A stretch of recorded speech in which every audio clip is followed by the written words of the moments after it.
শুভ সকাল। ট্রাফিক সম্প্রচার কার্যক্রম বাংলাদেশ বেতারের নিয়মিত আয়োজন শ্রুতি গল্পে সকলকে স্বাগত জানাচ্ছি। আজ আমরা শুনব ইংরেজি সাহিত্যের প্রবাদ পুরুষ উইলিয়াম শেক্সপিয়রের লেখা এবং বিশিষ্ট লেখক জাহানারা ইমাম অনুদিত গল্প কিং লিয়ার এর শেষ পর্ব। গল্প পাঠে আছি আমি আয়েশা সিদ্দিকা মনি। বিষম ক্রোধে লিয়ার জ্যেষ্ঠ কন্যাকে অনেক তিরস্কার করলেন। তারপর অশ্ব প্রস্তুত করতে বললেন। তিনি আর এক মুহূর্ত এই অকৃতজ্ঞ কন্যার প্রাসাদে থাকবেন না।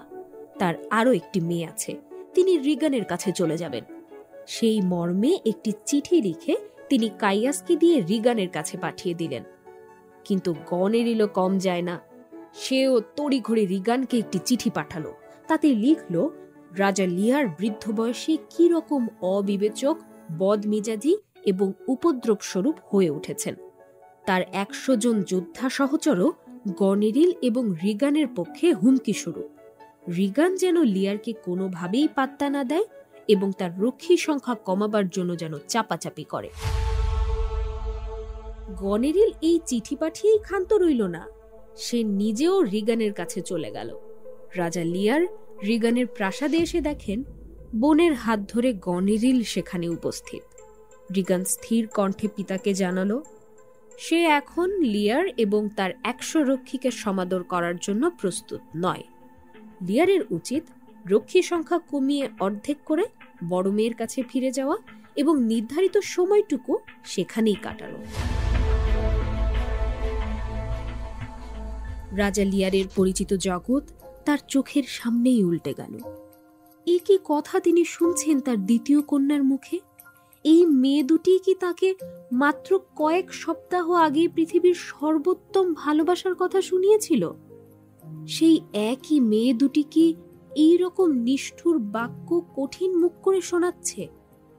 ক্রোধে, দুঃখে, অপমানে রাজা লিয়ার উপলব্ধি করলেন তার জীবদ্দশাতেই এভাবে রাজ্য বিলিয়ে দিয়ে ক্ষমতা হস্তান্তর করে তিনি কি ভুল করেছেন। সেই সঙ্গে উপলব্ধি করলেন কর্ডেলিয়ার প্রতি তিনি কি নিদারুণ অবিচার করেছেন। রাজার এই রকম দুঃসময়ে তার পাশে যে দুজন বিশ্বস্ত অনুচর রয়েছে তারা হলো রাজার প্রিয় বিদূষক, যে তাকে সবসময় মজার মজার কথা বলে হাসায়, আনন্দ দেয়। লিয়ার তার রাজমুকুট জামাতাকে দিয়ে দিলেও বিদূষকটি রাজার পাশ ছাড়েনি। সে রাজাকে যথার্থই ভালোবাসে। আর রয়েছে কাইয়াস নামে এক নবনিযুক্ত ভৃত্য। কাইয়াস আসলে ছদ্মবেশী আর্ল অব কেন্ট। রাজা লিয়ার যদিও তাকে রাজ্য থেকে নির্বাসন দিয়েছিলেন, রাজার প্রতি আনুগত্যবশত কেন্ট রাজাকে ছেড়ে দূরে চলে যেতে পারেনি। রাজা বৃদ্ধ, রাজা খামখেয়ালি, রাজা মেজাজি, তবুও তো তিনি রাজা। কন্যাদের প্রতি বিশ্বাস ও ভালোবাসার বশে তিনি জীবদ্দশাতে রাজ্য ও রাজমুকুটের দখল ছেড়েছেন। অথচ সেই অকৃতজ্ঞ কন্যারা আজ তাকে কি হেনস্থাই না করছে। মেজ মেয়ের কাছ থেকেও এরকম ব্যবহার পেয়ে রাজা প্রায় পাগলের মতো হয়ে গেলেন। সেই সময় বাইরে তুমুল ঝড় বৃষ্টি চলছে। রিগান কিছুতেই তার পিতাকে প্রাসাদে প্রবেশ করতে দেবে না। তাকে বড় মেয়ের কাছেই ফিরে যেতে হবে। রাজা বৃদ্ধ হলেও আত্মমর্যাদা বোধ এখনো হারাননি। তিনি সেই তুমুল ঝড় বৃষ্টির মধ্যেই প্রান্তরে বেরিয়ে গেলেন।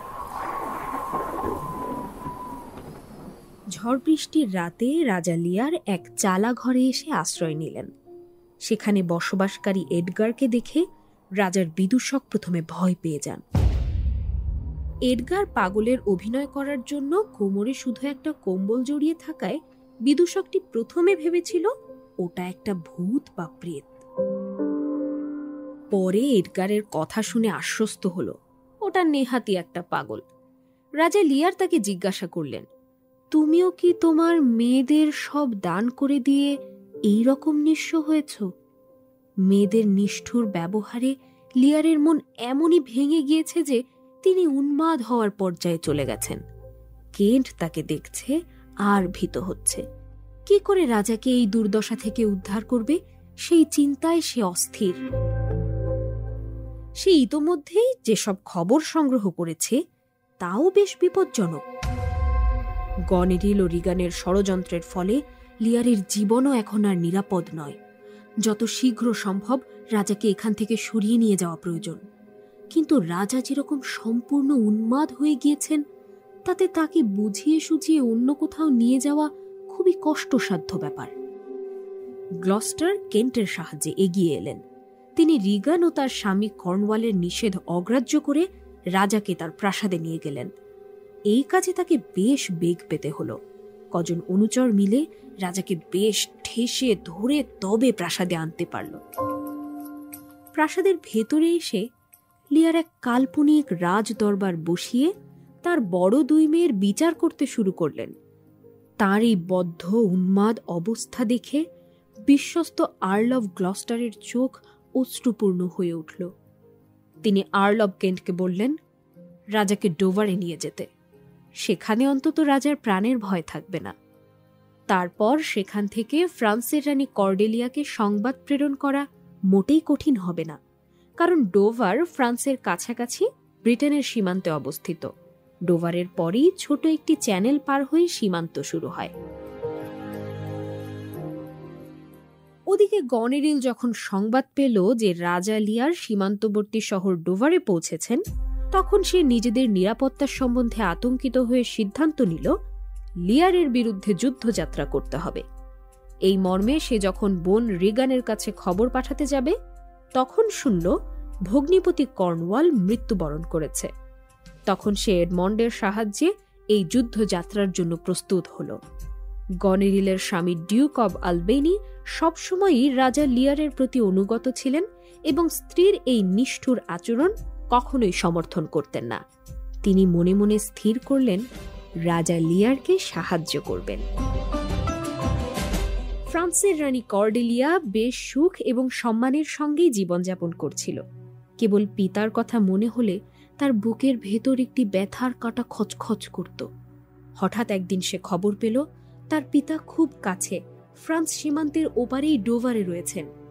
বড় দুই বোন কি অমানসিক নিষ্ঠুরতার সঙ্গে তাকে বিতাড়িত করেছে। কি নিদারুণ মানসিক যন্ত্রণায় তিনি উন্মাদ হয়ে গিয়েছেন। এসব খবরও কর্ডেলিয়ার কানে এলো। শুনে তার দুই চোখ দিয়ে টপটপ করে অশ্রু ঝরতে লাগলো। তার স্বামী ফ্রান্সের রাজাকে অনুরোধ করল রাজা যেন তার সঙ্গে কিছু সৈন্য দেন, যাতে সে ডোভারে গিয়ে পিতার সঙ্গে মিলিত হতে পারে এবং দুই বোনের সম্মিলিত সৈন্যবাহিনীকে পরাজিত করে তার পিতাকে আবার সিংহাসনে বসাতে পারে। ফ্রান্সের রাজা কর্ডেলিয়ার সঙ্গে ডোভার পর্যন্ত এসে আবার জরুরি কাজে ফ্রান্সে ফিরে গেলেন। কর্ডেলিয়া ডোভারের পথে প্রান্তরে পিতাকে খুঁজে বেড়াতে লাগল। লিয়ার এমনই খামখেয়ালি যে এক জায়গায় তাকে স্থিরভাবে রাখা যায় না। তিনি প্রায়ই অনুচরদের দৃষ্টিকে ফাঁকি দিয়ে এদিক ওদিক ছুটে বেড়ান। লিয়ার এখনো ঘোর উন্মাদ। কর্ডেলিয়ার লোকজনও রাজাকে সর্বত্র খুঁজছিল।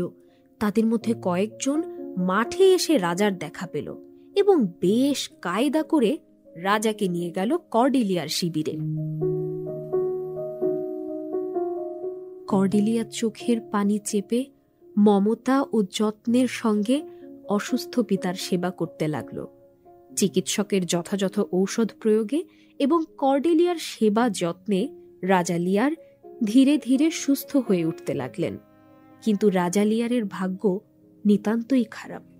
তার দুঃখ ও অপমানের দিন এখনো যেন শেষ হয়নি। গনেরিল ও রিগানের প্রেরিত সম্মিলিত সেনাবাহিনীর কাছে কর্ডেলিয়ার অপ্রতুল সেনাবাহিনী পরাজিত হয় এবং রাজা লিয়ার কর্ডেলিয়া সহ বন্দী হলেন। এডমন্ড কৌশলে গুপ্ত ঘাতককে নির্দেশ দিয়ে কর্ডেলিয়ার প্রাণ সংহার করাল। রাজা লিয়ারের শেষ অবলম্বনটুকুও এভাবে নিঃশেষ হয়ে গেল। তার বুক ফাটা হাহাকারে এই অকরুণ পৃথিবীর নির্মম আকাশও যেন ফেটে চৌচির হয়ে গেল।